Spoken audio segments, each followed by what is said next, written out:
Fibonacci ratios have a lot of very interesting properties. Well, Fibonacci sequences in general, Fibonacci ratios have some interesting properties. Probably the most interesting, well, let's see what we mean by Fibonacci ratios. Fibonacci sequence is 1, 1, 2, 3, 5, 8, 13, 21, and so forth.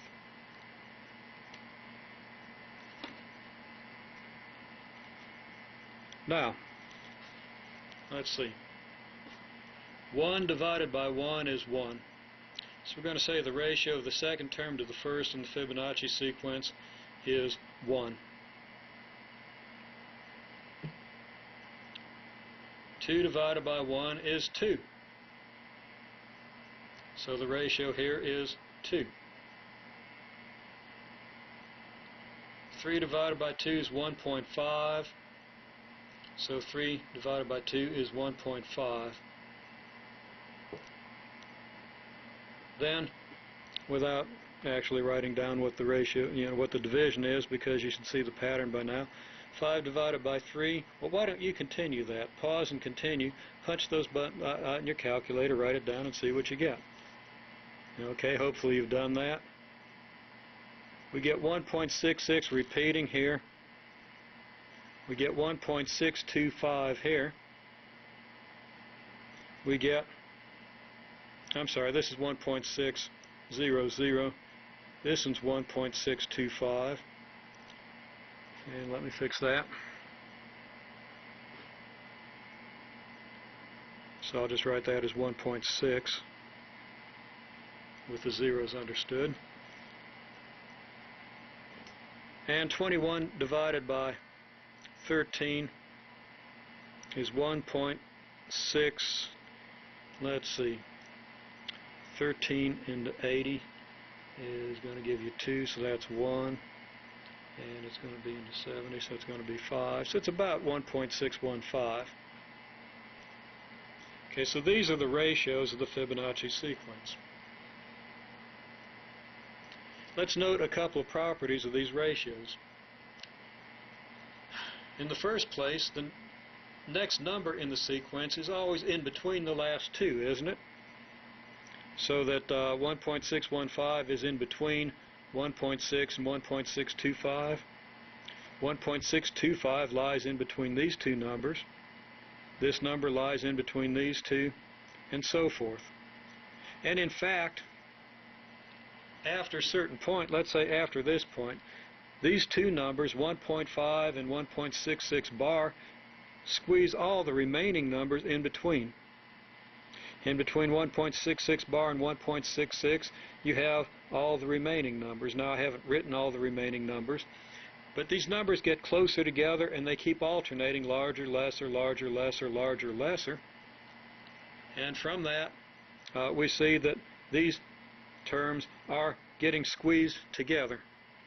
And it turns out that they get squeezed together so tightly that they converge.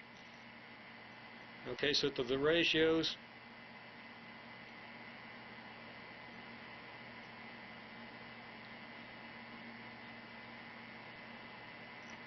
squeeze together. Now, things can squeeze together to a certain point and then not get any closer. They just stay this close forever. So it's possible to squeeze together without converging, but they squeeze together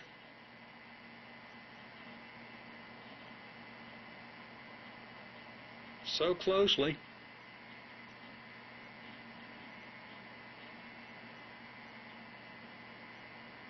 that they converge. And they converge to some specific number. And it turns out that that number that they converge to has a geometric interpretation, and actually a very important aesthetic interpretation. It's what we call the golden ratio. And the golden ratio can be illustrated in terms of what we call golden rectangles. Now, a golden rectangle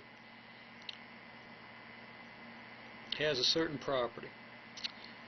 Now let me draw a rectangle here, And this is not going to be a golden rectangle. I'm going to try to define a golden rectangle by contrast. Okay, you see that this rectangle is a little bit longer than it is high. In other words, the greater of the two dimensions is a little bit more than the lesser.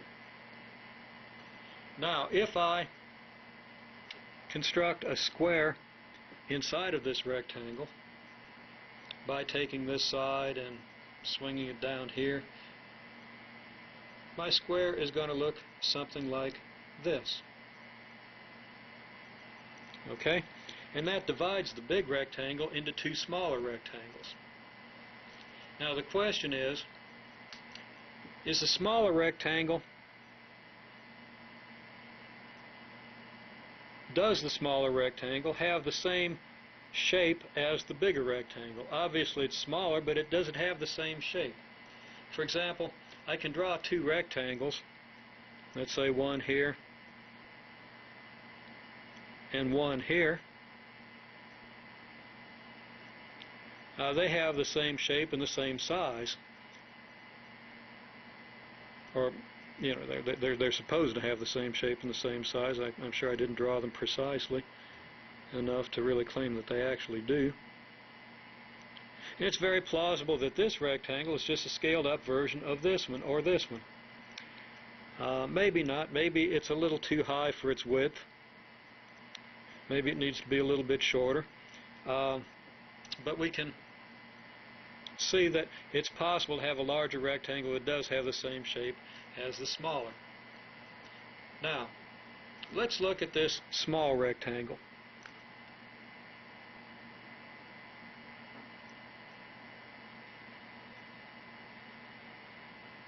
The small rectangle has a length and a width, and we can say the length is maybe 3 or 4 times the width. I think we can say it's greater than 3 times the width. It's tall and skinny, and if it was laid on its side, it would still be about 3 times as long as wide, or 3 or more. If we take the large rectangle as a whole,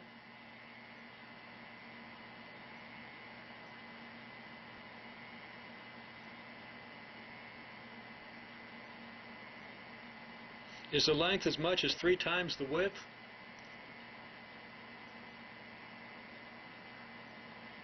No. The length is much less than 3 times the width.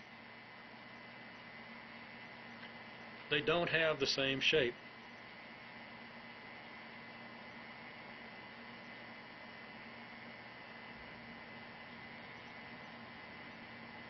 And we say that they're not geometrically similar.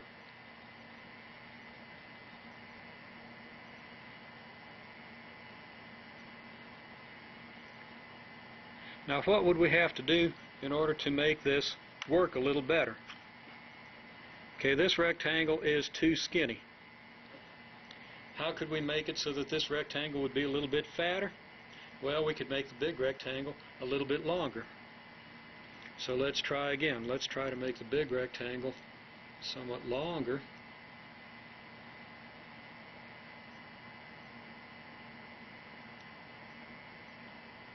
Okay, so let's see, that's that long.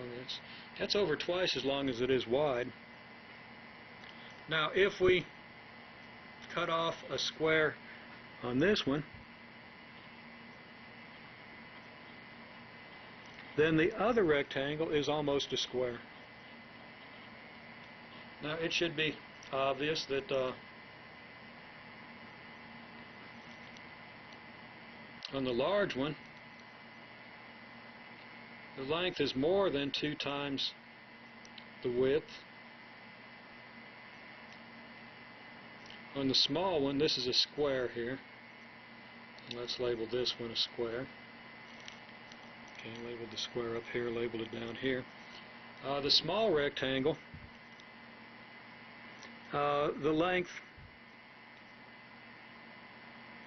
is less than 2 times the width.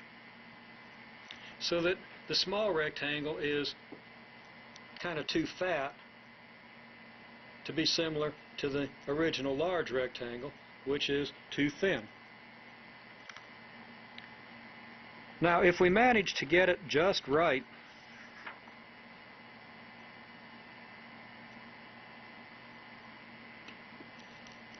and of course I can't accurately draw one that's just right, but I'll try to come as close as possible.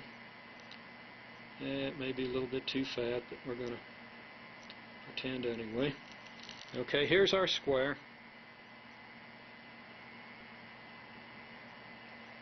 Now, this one is, the big one is less than twice as long as it is wide. If we take this width, put it across here and then across here, it's clearly less than twice as long as wide. And this one also, if we take the width, well, it's less than twice as long as wide.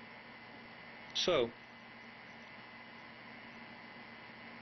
let's let L1 stand for the length of the first rectangle and W1 for its width. And then let's let W2 stand for the width of the second rectangle, and L2, which of course equals W2 or W1, for the width of the first rectangle. It's got to be the worst looking one ever written, so I'd better fix that.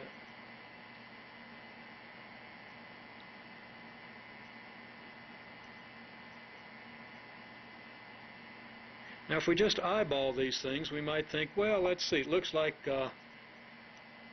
each of these rectangles is about 1.5 times as long as it is wide. Okay? Turns out 1.5 is a pretty good guess, but it's not quite right, and we can figure out what it should be actually using just a little bit of simple algebra. So we're going to say that, well, if the ratios are the same,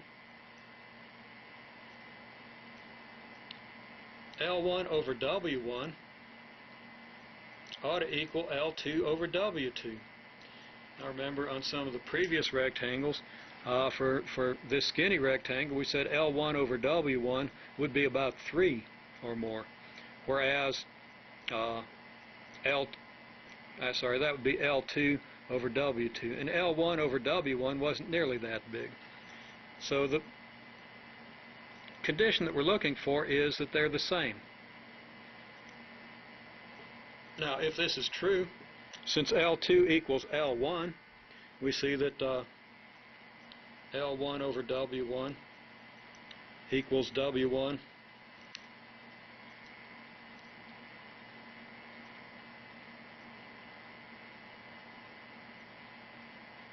over L2. Another thing we can see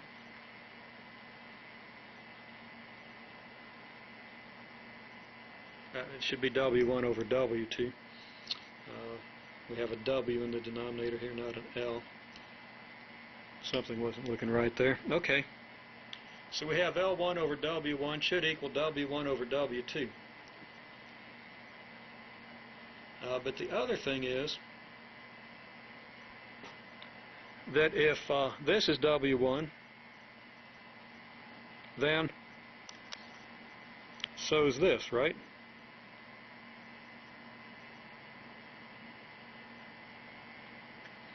So that we can write L1 as W1 plus W2, can't we? So we have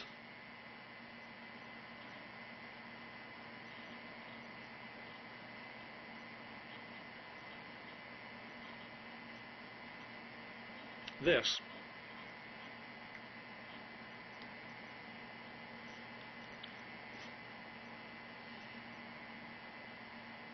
And actually I did something here that's a little bit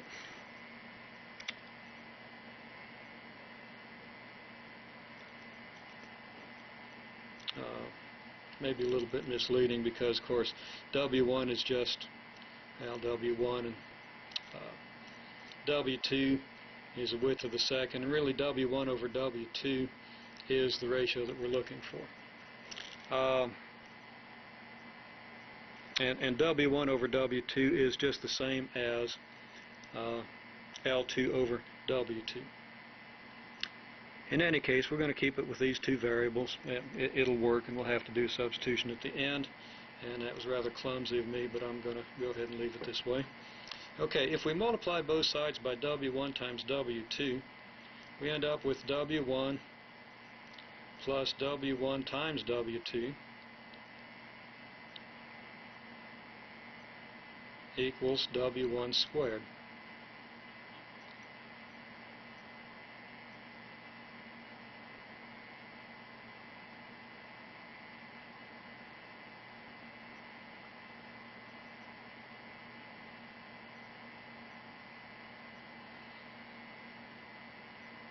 And I didn't do my algebra right there. So let's try again. I'm going to come up here. No excuses here, but I'm having a little problem seeing what I'm writing on, and it's getting a little late here. Okay, so we got W1, we got W2. If we multiply by W1, W2, the W1 will divide out here, and we'll have W2 times all this. So we have W2, W1 plus W2 squared equals W1 squared. Now, if we continue that, I'm not going to continue the algebra here anyway, but this is a quadratic equation in either W1 or W2, and really we'd be better off having written it as 1 plus W2 over W1 equals W1 over W2, and we call that phi. So we have 1 plus W2 over W1 will be 1 over phi equals phi, and so forth. We just do some algebra with this thing. I was going to show you the algebra, but I'm messing it up as I go. Not really thinking ahead here. So I'm simply going to assert that if we do the algebra, we find that the ratio isn't 1.5.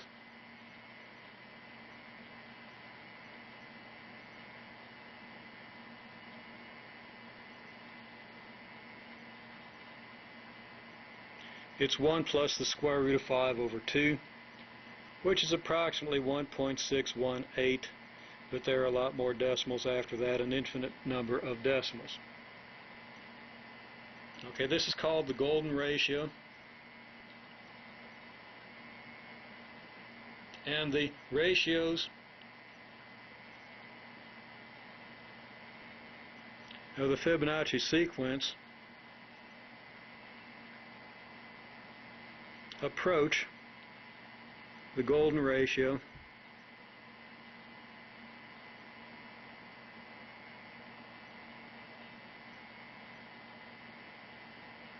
as a limit. And again, I apologize for messing up the algebra in that, but you probably weren't interested anyway, and if you are, it's in your book. You can email me about it, and I'll be glad to explain it to you with a reply. But you don't really have to know it. There's no place on the test where you're going to be tested on the algebra of that process. We'll go on and see a little bit more about how the golden ratio relates into art and nature on the next clip.